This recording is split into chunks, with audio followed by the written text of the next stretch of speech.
అందరికీ నమస్కారం అండి. నేను మీ వంశీదేవులపల్లి. అయితే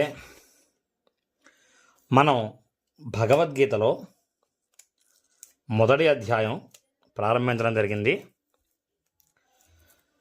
అయితే క్రితం అధ్యాయంలో విషాదము కూడా ఒక యోగమేనా అని మనం సందేహముతో ప్రశ్నతో ఆ యొక్క ఎపిసోడ్ మనం ఆపడం జరిగింది.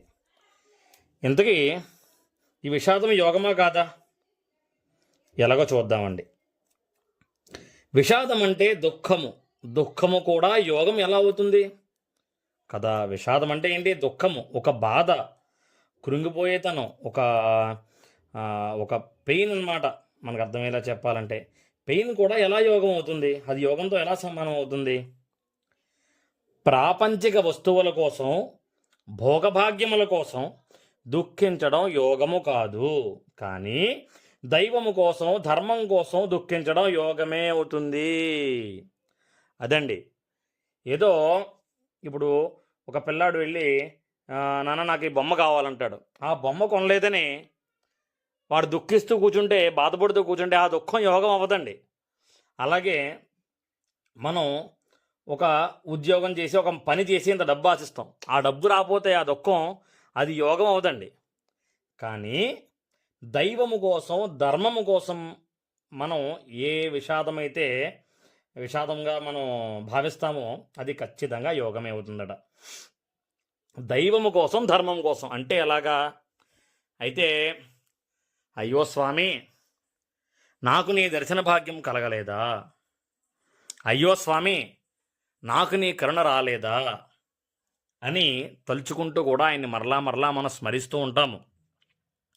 అలాగే ధర్మము, అయ్యో అతను మంచివాడే, అతనికి జరగలేదా?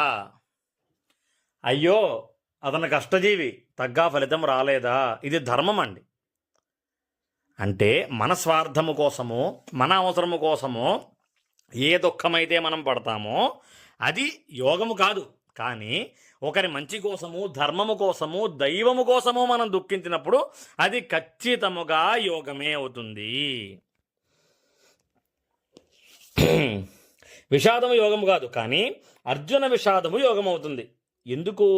అర్జునుడు ముల్లోకాధిపత్యమును తృణప్రాయముగా ఎంచి ప్రాపంచిక సుఖములను ఏవగించుకొని ధర్మము కొరకు తీవ్రముగా పరితపించాడు. ఒక ఆధిపత్యం, ఒక రూలింగ్ ప్లేస్ను కూడా వదిలేసి, బోరడైన సుఖాలని వదిలేసి ధర్మం కోసం నించున్నాడు. ధర్మం కోసం తీవ్రంగా పరితపించాడు. ఇట్టి స్థితి ముముక్షువులకు అత్యంత ఆవశ్యకము. ఇలాంటి పరిస్థితి ఖచ్చితంగా మనుషులకి అవసరము. అర్జునునకు కలిగిన వైరాగ్య భావన జ్ఞానప్రాప్తికి, ధర్మజ్ఞానానికి, తీవ్ర పరితాపముకు, భగవదైక్యమునకు దారితీసింది. ఈ యొక్క అర్జునుడి యొక్క దుఃఖం ఏదైతే ఉందో అది ధర్మము కోసము, జ్ఞానప్రాప్తి లభించడం కోసము, భగవదైక్యమునకు, భగవంతునితో ఐక్యమవ్వడానికి దారితీసింది అది. కనుక అర్జునుని విషాదము కూడా ఒక యోగముగా వర్ణింపబడింది. అర్జునుని విషాదము వర్ణించే ఈ అధ్యాయమునకు అర్జున విషాద యోగము అని పేరు సార్థకమైనది. అంటే ఎప్పుడైతే ప్రపంచము కోసము, నలుగురు మనుషుల కోసము మంచి ఆలోచిస్తామో, ధర్మం గురించి ఆలోచిస్తామో, వాటి గురించి దుఃఖిస్తామో, మనకి చేతకాకో చేయలేకో దుఃఖిస్తే అది యోగం అవ్వదు. మనకి చేతనయ్యి మనం చేయగలిగి కూడా అమ్మో ఎదురువారికి అపాయం కలుగుతుంది, ఎదురువారికి నష్టము కలుగుతుంది అనే భావముతో మనం ఎప్పుడైతే వెనుకడుగు వేస్తామో అది, ఆ దుఃఖము కూడా ఒక యోగమే. ఆ యోగమే మనకు ఒక జ్ఞానాన్ని ప్రసాదిస్తుంది. ధర్మము బోధించే కొన్ని తత్వాలని కూడా మనకి ప్రసాదిస్తుందన్నమాట. కావున అర్జునుడు పరితపించినది ఆయన సొంత స్వలాభం కోసమో, ఆయన ఒక అధికారము కోసమో, ఆయన కొన్ని భోగభాగ్యాల కోసమో కాదు. చుట్టూ ఈ యొక్క యుద్ధము జరిగితే ఎంతమంది నష్టపోతారు, ఎంతమంది దుఃఖము పాలవుతారు, ఎంతమంది ఎన్ని కోల్పోతారు అనే విషాదానికి ఆయన గురయ్యాడు. కాబట్టి ఈ విషాదము యోగమే.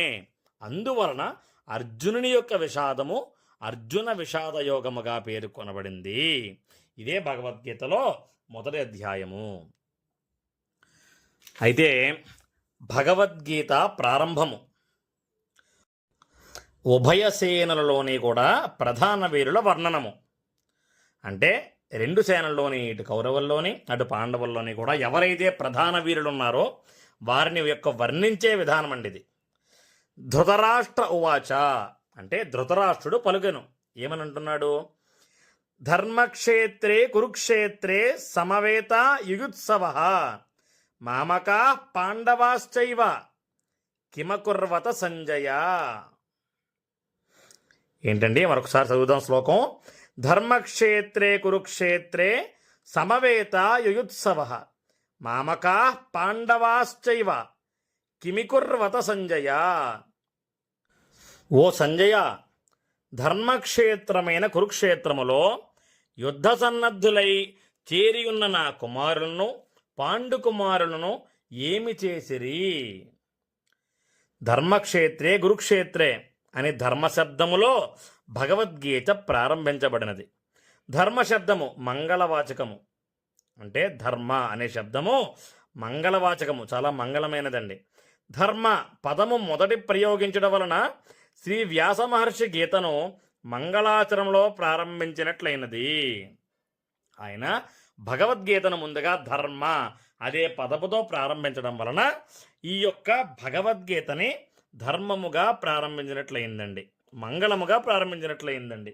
అంతేకాక శ్రీ వ్యాస మహర్షి భగవద్గీత లక్ష్యమును, సారాంశమును మొదటి పదము నుండే సూచించినట్లయినది.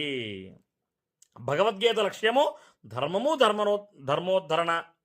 అలాగే భగవంతుడు ధర్మస్వరూపుడు. ధర్మరక్షణ కొరకే భగవంతుడు లోకములో అవతరిస్తాడు. ఈ విషయాన్ని భగవంతుడే గీత 4వ అధ్యాయము 8వ శ్లోకంలో చెప్పాడు. ఈ యొక్క శ్లోకానికి భావం ముందు ఏమిటయ్యా అంటే, ఓ సంజయ, సంజయుని అడుగుతున్నాడు ధృతరాష్ట్రుడు. ఏమని? ధర్మక్షేత్రమైన కురుక్షేత్రంలో ధర్మక్షేత్రముగా వెలిచి ఉన్న ఈ కురుక్షేత్రములో యుద్ధానికి సిద్ధముగా ఉన్నవారు నా కుమారులు పాండుకుమారులు, వారు ఏమి చేసిరి, ఏమి చేశారు అని అడిగారండి. వివరణకి వెళ్ళినట్లయితే ముందుగా ధర్మ అనే పదముతో, ధర్మ అనే శబ్దముతో ఈ శ్లోకము భగవద్గీతను మొదలుపెట్టడం జరిగింది. ఆ శబ్దము, ఈ యొక్క ధర్మ అనే శబ్దం అవడం వలన అది మంగళదాయకము. అంటే వ్యాస మహర్షి వారు భగవద్గీత మొదట్లోనే భగవద్గీత యొక్క సారాంశాన్ని తెలియజేశారు. భగవద్గీత సారాంశం ఏమిటండి? దేని గురించి పుట్టబడింది ఇది? ధర్మము కోసము, ధర్మోద్ధరణము కోసము. ధర్మము నిలబెట్టడానికి, ధర్మంగా ఉండేవారిని కాపాడడానికి భగవద్గీత పుట్టబడింది. దానిని మొట్టమొదటి శబ్దంలోనే మనకి వ్యాస మహర్షి చూపించడం జరిగిందండి. అలాగే భగవంతుడే ధర్మస్వరూపుడు. ధర్మరక్షణం కోసమే, ధర్మాన్ని కాపాడడం కోసమే భగవంతుడు లోకములో అవతరిస్తుంటాడనే విషయాన్ని భగవంతుడే సాక్షాత్తు 4వ అధ్యాయము 8వ శ్లోకంలో చెప్పారటండి. అది ఈ భగవద్గీతలో మనం ప్రారంభానికి వచ్చాము. మొట్టమొదటి శ్లోకాన్ని మనం చదవడం జరిగిందండి. తర్వాయి భాగాన్ని మరలా తర్వాత ఎపిసోడ్లో మనం కంటిన్యూ చేద్దాము. నా యొక్క ఈ భగవద్గీత పారాయణ మీకు అర్థమైనట్లయితే ఒక కామెంటు, షేరు, లైక్ రూపంలో నాకు తెలియజేయండి. ఖచ్చితంగా వినండి, నలుగురికి వినిపించండి. జై శ్రీకృష్ణ. మీ వంశీదేవులపల్లి in and as blooming Batasari.